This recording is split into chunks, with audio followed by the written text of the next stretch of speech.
അപേക്ഷയുമായി വരുന്ന ആളുകൾ ആ രീതിയിൽ ദുരന്ത സാധ്യതയുള്ള സ്ഥലത്ത് താമസിക്കുന്നവരാണെങ്കിൽ അവർക്ക് പട്ടയം കൊടുക്കുന്നതിന് നിയമതടസ്സമുണ്ട്, പട്ടയം കൊടുക്കാനും കഴിയും.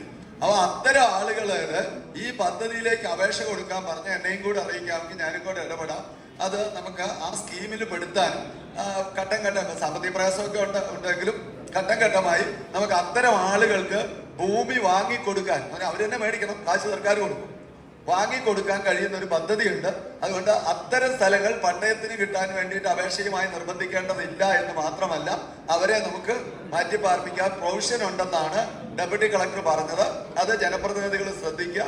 നിങ്ങളുടെ പ്രദേശത്ത് അങ്ങനെയുള്ളതുണ്ടെങ്കിൽ ആ സ്കീമിൽ നമുക്ക് പെടുത്താനായിട്ട് കഴിയും. അവർക്ക് കൈവശമുള്ള ഭൂമിക്ക് താമസ വീട്ടിലൊക്കെ പട്ടയം കൊടുക്കുമ്പോൾ ഒരു നമ്മൾ ആന്റിസിപ്പേറ്റ് ചെയ്യേണ്ട ഒരു ഹൗസിന്റെ തെക്കുവശം പാലായി ഇരുപത്തിരണ്ട് പൊതുമരാമത്തിനോട് കിഴക്ക് വശം തോടുമാണ്.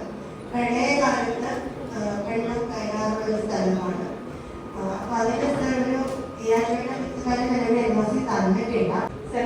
പൊതുമരാമത്ത് റോഡ് കൂടാതെ തോട്